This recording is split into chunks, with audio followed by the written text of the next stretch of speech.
लोहे के समान मुख वाले, सुई के आकार के मुख वाले, बहुत से कांटों जैसे पंखों वाले पक्षी, गिद्ध आदि मांस भक्षी पक्षी और हवा के समान तेजी से उड़ने वाले पक्षी हमारे जिस शत्रु के आसपास मंडराते हैं वे वज्र से मारे जाएं। हे जातवेद अग्नि, आदित्य देव अर्थात सूर्य को आकाश में गिरते हुए शवों के शरीरों के द्वारा ढक दो। त्रिशंधि नामक देव से संबंध रखने वाली यह सेना भली भांति मेरे वश में हो, जिससे मैं शत्रुओं को मार सकूं। हे देव जाति के अर्बुदी नाम के सर्प, तुम अपनी सेना के साथ उठो। हमारा यह बलि कार्य तुम्हारी तृप्ति करने वाला हो। त्रिशंधि देव की जो सेना है वह भी बलि प्राप्त होने के कारण शत्रुओं का विनाश करे। श्वेत चरणों वाली गाय 4 चरणों वाली होकर तथा बाणों का समूह बनाकर हमारे शत्रुओं को प्राप्त हो। हे कृतया रूपिणी गौ, तू त्रिशंधि देव के समान हमारे शत्रुओं का संहार करने वाली बन। हमारे शत्रुओं की सेना माया से उत्पन्न धुएं से ढके हुए नयनों वाली हो जाए। हमारे रण के बाजों के कारण उनके कान बहरे हो जाएं। इस प्रकार त्रिशंधि नामक देव के द्वारा शत्रु की सेना को जीत लिए जाने पर देव सेना के झंडे लाल रंग के हो जाएं। जो पक्षी मरी हुई शत्रु सेना का मांस खाने के लिए नीचे की ओर मुख करके आकाश में उड़ते हैं, तथा धुलोक अर्थात स्वर्ग में जो पक्षी उड़ते हैं वे तथा मांस भक्षी सिंह, गीदड़ आदि पशु और मांस भक्षिणी नीले रंग की मक्खियां शवों का मांस खाने के लिए शत्रु सेनाओं में विचरण करें। मांस भक्षक गिद्ध शत्रु सेना के शरीरों को अपनी चोंच से नोचें। हे बृहस्पति देव, इंद्र और प्रजापति देव के साथ जो आपने प्रतिज्ञा की है, मैं उस देव सेना को उस संग्राम में बुलाता हूँ। हे बुलाए गए देव, हमारी सेना को विजय प्रदान करो। हमारे शत्रु सैनिकों को विजय मत प्रदान करो। अंगिरा ऋषि के पुत्र बृहस्पति जी जो देवों के मंत्री हैं, वेद मंत्रों के अभ्यास से शक्तिशाली बने, अन्य ऋषियों ने असुरों का नाश करने वाले आयुध वज्र को धुलोक अर्थात स्वर्ग में स्थित किया है। जिस वज्र के द्वारा दिखाई देने वाले आदित्य अर्थात सूर्य को स्वर्ग में पाला गया है, जिस वज्र की शक्ति के कारण आदित्य और इंद्र दोनों अपने-अपने स्थान पर स्थित हैं, उस त्रिशंधि नाम के देव अर्थात वज्र की सभी देवों ने तेज और बल की प्राप्ति के लिए सेवा की है।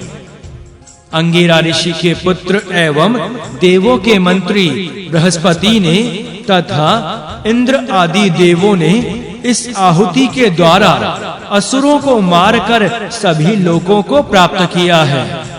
बृहस्पति जी ने असुरों का विनाश करने के साधन उस वज्र को इस आहुति के द्वारा ही बनाया है। अंगिरा ऋषि के पुत्र एवं देवों के मंत्री बृहस्पति ने तथा इंद्र आदि देवों ने असुरों का वध करने वाले जिस वज्र की रचना घृत की आहुति से की है, हे देवों, उस वज्र के द्वारा मैं अपनी शत्रु सेना का विनाश करता हूँ। सेना के विनाश के कारण मैं अपने शत्रुओं का विनाश अपने बल से करूं। इंद्र आदि सभी देव हमारे शत्रुओं को छोड़कर हमारे सामने आए। वे देव वशट शब्द के साथ किए गए हवि का भोग करते हैं।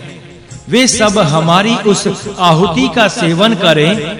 उस आहुति से प्रसन्न सभी देव हमारी सेनाओं को विजयी बनाएं, हमारे शत्रुओं की सेनाओं को विजयी बनाएं।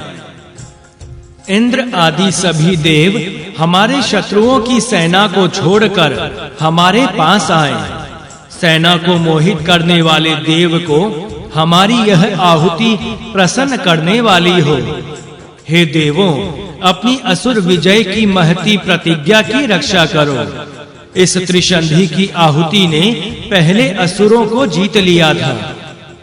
वायुदेव शत्रुओं के बाणों के आगे जाएं।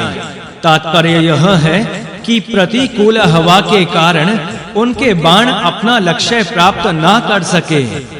इंद्रदेव उनकी घायल भुजाओं को आयुध पकड़ने के अयोग्य बनाएं। सूर्य उन शत्रुओं के आयुधों का विनाश करें। चंद्रमा हमारे शत्रुओं को उस मार्ग से अलग करें जो हमारे समीप तक आता है। हे देव, हमारे शत्रुओं ने तनुपान एवं परिमाण नामक कर्म के समय अपने मंत्रमय कवचों को सिद्ध कर लिया है। तुम इन कर्मों से संबंधित मंत्रों को असफल बनाओ। हे त्रिशंधि देव, हमारे सामने स्थित शत्रु के पीछे मांस भक्षी पशु चले। तुम हमारी सेना के साथ जाओ और हमारे शत्रुओं का विनाश करने के लिए उनमें घुसो। हे त्रिशंधि, तुम हमारे शत्रुओं को अंधकार के द्वारा घेर लो। हमारे यज्ञ कार्य में तुम दही से मिले भात को खाने के लिए बुलाए गए हो। तुम हमारे शत्रुओं में से एक को भी जीवित मत छोड़ो। श्वेत चरणों वाली गौ हमारे शत्रुओं की उस सेना को शोक प्रदान करने के लिए जाए और हमारे बाणों से पीड़ित उस सेना पर टूट पड़े। हे न्यारबुद्धि, सामने दिखाई देने वाली यह सेना आज युद्ध के समय मोह को प्राप्त हो जाए। हे न्यारबुद्धि, तुम हमारे शत्रुओं को अपनी माया के कर्तव्य और अकर्तव्य जानने के लिए मूर्ख बना दो। तुम इस सेना के श्रेष्ठों को नष्ट कर दो। तुम्हारी कृपा से हमारी सेना विजय प्राप्त करे। हमारा जो शत्रु कवच धारण किए हैं अथवा जो कवच रहित है, हमारे जो शत्रु रथ में बैठे हैं, वे अपने अपने पाशों से बंधे हुए सो जाएं। हमारे जो शत्रु कवच धारण करने वाले, कवचहीन और कवच के अतिरिक्त अन्य शस्त्र से रक्षा करने वाले साधन से युक्त हैं, हे न्यारबुद्धि, तुम्हारे द्वारा मारे गए उन शत्रुओं को कुत्ते आदि मांस भक्षी पशु खाएं। हमारे जो शत्रु रथ में बैठे हैं, जो रथहीन हैं, जो घोड़े पर सवार हैं और जो बिना घोड़े वाले हैं, उन सबको गिद्ध, बाज तथा अन्य मांस भक्षी पक्षी खाएं। हमारे शत्रुओं की सेना हमारी सेना को प्राप्त करके आयुध साधनों की युद्ध में भिड़ंत होने पर मरी हुई एवं अनगिनत लाशों वाली हो। शोभन पतन वाले बाणों के द्वारा मर्म स्थलों में विद्ध एवं अत्यधिक रोते हुए दुखों से पूर्ण चूर्ण किए हुए और धरती पर पड़े हुए शत्रु सैनिकों को गीदड़ आदि मांस भक्षी पशु खाएं। हमारा जो शत्रु हमारी इस आहुति को पाकर इसकी गति प्रतिनिवृत्त करके हमारे साथ युद्ध करना चाहता है, इस प्रकार के शत्रु को भी मांस भक्षी पशु खाएं।